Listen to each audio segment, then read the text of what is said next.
So, as an encouragement or as a way of giving us direction, how do you feel relationships influence us positively?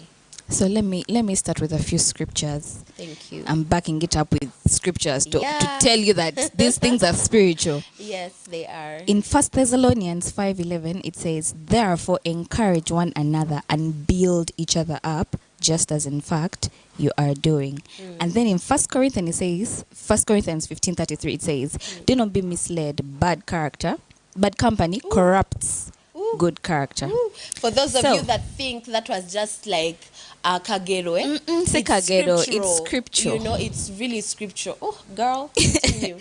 So when they say, therefore encourage one another and build each other up, you're not in a relationship for the sake of let me just be friends with this one. What will that person do for you? What will you gain from them? For me, I believe friendships are supposed to get and receive. Exactly. By the way, like for the people watching us, we aren't saying that want people for what they can give you. No. But if we can use like normal speech, normal language, why are your friends your friends? Usually you will find you have something in common. You probably you like to do the Actually, same that fun is the things, basis I would of say. all friendships. Now, leave Exactly. the romantic, the whatevers. yes. The basis of friendships Yes. is common shared goals. Exactly. Yeah. You have to have you may both want to be rich. That's a goal. Yeah. But how are you going about it? I believe spiritually that's what should draw the line. Definitely. We have the same values on how to achieve the goal, or we disagree on the how, because we may have the same goal of we both want to be rich, and your values is I can still to have money, Or I and my can do values some are dark whatevers. And for me, exactly I'm some like, crazy. I have to do this the right way. I can be righteous and be rich at the Definitely. same time. Yeah. So if I may just add to what Prudi was saying, your values are really important if you want to do this thing the godly way. Anything, if you want to see the hand of God in your results, in the process of your results, and for your result to look good, like unquestionably this is the finger of God that has done this, you have to have godly values. Yeah. And to add on to it, God desires for us to have friends. Actually, He does. He does. Jesus had a friend. He had a Lazarus, friend. He had friends actually. Yeah.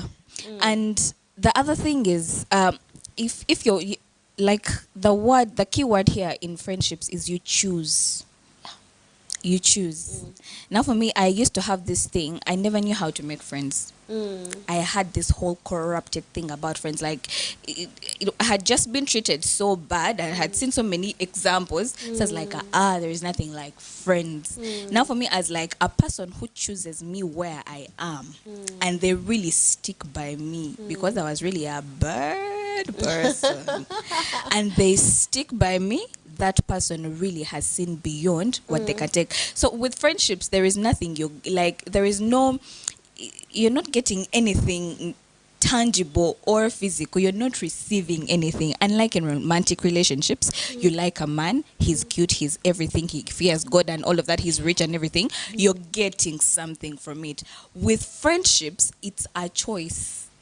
Someone chooses you for just the fact that they can, probably you share things. Anyway, the basis is you share. You're drawn to the person. So I guess what we're really saying is some guidance on your choice of friendship.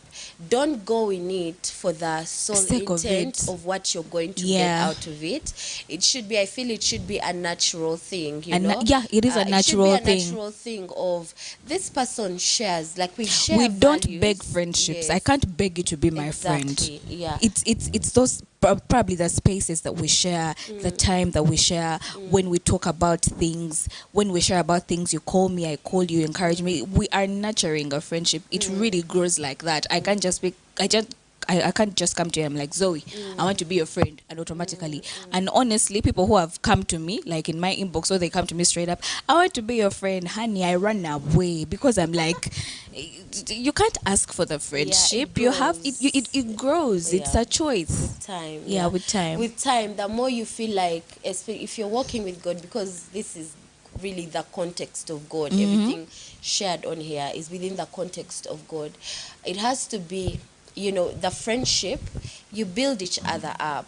You have to see that there's that benefit. Yes. Like you're not going to pour water on my dreams and it's all about me encouraging your dreams. I'm always gassing you up. Yeah. I'm always celebrating you. I'm always turning up for your stuff. And when it comes to the other end of you never celebrate me, it's all about you. Like you, I have to build you up.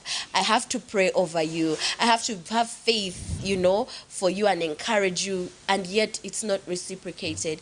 It must be reciprocated. In fact, if you feel like you're building somebody up And they are not do building not you, reciprocate, let that relationship go. you can actually sit down and evaluate it. For me, there is one time I asked this one person, are you my friend? Because I felt, okay, I don't know if I was doing anything for them, but in a moment, it felt like they were getting away from me. And that is a friendship I did not want to lose. So I like it's not even about the positive things alone, like the building you, gassing you, praying over you. Sometimes it's about me coming up to you and I tell you what is up, straight up. I've forgotten the scripture or the metaphor. It's in Proverbs. I didn't write it down, but it literally talks about friendly wounds and faithful. It's wounds. They are faithful wounds. And friendly, or of a friend, and the smiles or something like that. So a friend can actually wound you, but like in a positive way, because we are not all glitzy glamsy.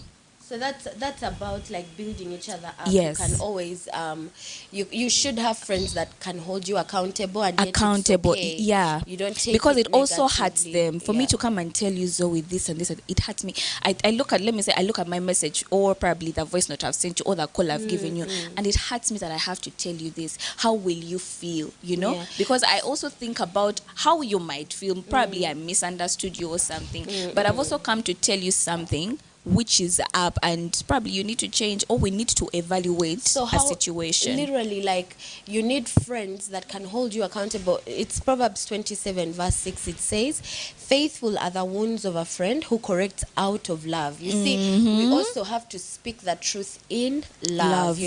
We do not speak the truth to prove a person wrong. We speak truth in love, so that this person can get back on their godly path. And that's how literally friends can influence the manifestation of your goals. Definitely. If I know you've got XYZ goal and I feel like you're getting off path of seeing the manifestation of that goal, in love I should correct tell you, and tell you, and then I influence you getting back on what you need to do in order to see the manifestation of your goals.